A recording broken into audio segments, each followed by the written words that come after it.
प्रश्न संख्या दूसरा, रिक्त स्थानों को भरिए। पहला है एक न्यून कोण त्रिभुज में।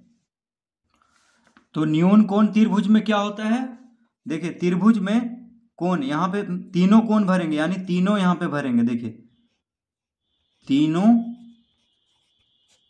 तीनों कोण क्या होता है? न्यून कोण। देखिए एक न्यून कोण त्रिभुज में तीनों यहाँ पे भरेंगे कोण, यहाँ पे न्यून कोण यहाँ पे भरेंगे। देखिए न्यून कोण, एक न्यून कोण त्रिभुज में तीनों कोण न्यून कोण होते हैं। ठीक है, इसमें हम ये भर देंगे।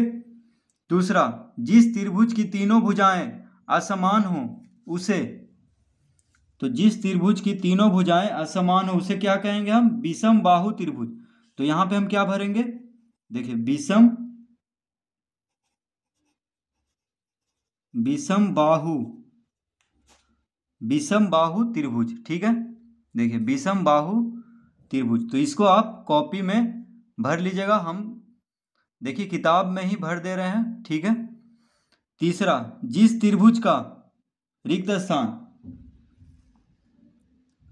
अधिक कोण हो, एक होगा। देखिए कोई भी त्रिभुज में एक ही कोण अधिक कोण होता है, तो एक भरेंगे। यहाँ पे क्या भरेंगे? एक। तो एक कोण अधिक कोण हो उसे क्या कहते हैं? उसे अधिक कोण त्रिभुज कहते हैं। ठीक है, यहाँ पे हम क्या भरेंगे? अधिक कोण। देखिए तो देखिए जगह बहुत कम है, हम फिर भी देखिए छोटा छोटा भर देते हैं।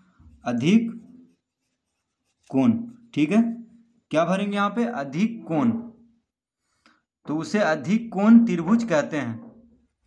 यदि किसी त्रिभुज की किन्हीं भुजाओं की लंबाइयां बराबर हो तो उसे समद्विबाहु त्रिभुज कहते हैं। तो समद्विबाहु त्रिभुज में क्या होता है? दो भुजा बराबर, तो यहाँ पे दो भरेंगे, किन्हीं दो। ठीक है। 5 में, जिस त्रिभुज का समकोण होता है उसे, तो जिस त्रिभुज का एक कोण, देखिए एक कोण ही समकोण होता है कोई भी त्रिभुज में, एक कोण समकोण होता है उसे समकोण त्रिभुज कहते हैं। समकोण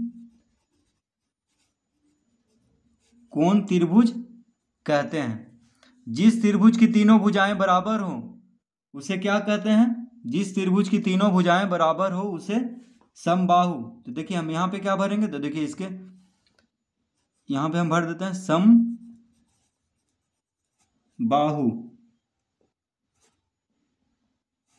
तो जिस त्रिभुज की तीनों भुजाएं बराबर हो उसे समबाहु त्रिभुज कहा जाता है। तो इस तरह से हम देखिए रिक्त स्थानों को भर देंगे। अब कह रहा है समकोण समद्विबाहु त्रिभुज किसे कहते हैं? तो देखिए समकोण समद्विबाहु त्रिभुज क्या होता है उसको भी हम समझ लेते हैं।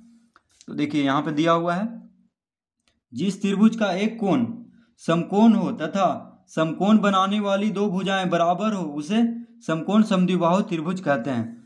तो देखिए हमसे पूछ रहा है समकोण समद्विबाहु त्रिभुज किसे कहते हैं?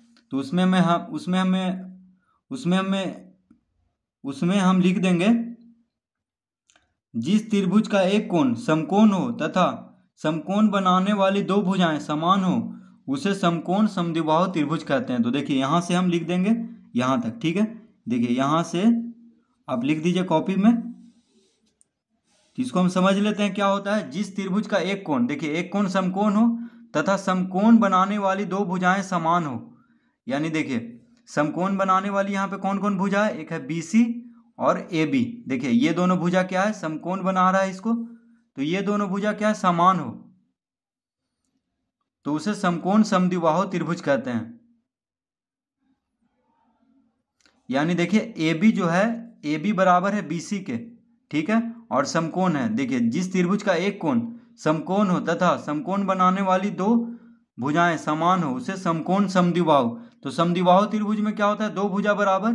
उसी तरह समकोण समद्विबाहु में एक कोण 90 डिग्री भी होगा और जो दो भुजा बराबर भी होगा, यानी जो समकोण बना रहा है, देखिए यही दोनों कोण 90 डिग्री बन रहा है, यही दोनों कोण, यही दोनों भुजा पे देखिए ये भुजा और ये, तो ये दोनों भुजा क्या होता है? बराबर, और समकोण भी बना रहा है। देखिए ये दो भुजा, तो इसको क्या कहेंगे? समकोण समद्विबाहु त्रिभुज। तो बस आपको यहाँ से देखिए इसका आंसर हो जाएगा, जिस त्रिभुज का एक कोण समकोण हो तथा समकोण बनाने वाली दो भुजाएं समान हो उसे समकोण समद्विबाहु त्रिभुज कहते हैं। तो आप यहाँ से लेके यहाँ तक लिख दीजिए इसका उत्तर, ठीक है। हम बस इसमें देखिए आपको बता दे रहे हैं, प्रश्न 3 में यहाँ से लिख दीजिएगा, जिस से लेके यहाँ तक कहते हैं, जिस त्रिभुज का एक कोण समकोण हो तथा समकोण बनाने वाली दो भुजाएं समान हो उसे समकोण समद्विबाहु त्रिभुज कहते हैं, ठीक है। तो ये हो जाएगा। देखिए तीसरा भी हम हल कर चुके हैं, वो लिख देना है बस इसके नीचे उत्तर लिखकर। देखिए इसका उत्तर लिखकर जो हम बताए हैं उसी वही लिख देना है, जिस से लेके जिस त्रिभुज का एक कोण समकोण हो तथा समकोण बनाने वाली दो भुजाएं समान हो उसे समकोण समद्विबाहु त्रिभुज कहते हैं। इसके नीचे आप लिख दीजिए, ठीक है। तो इस तरह से प्रश्नमाला 11D पूरा हल हो चुका है।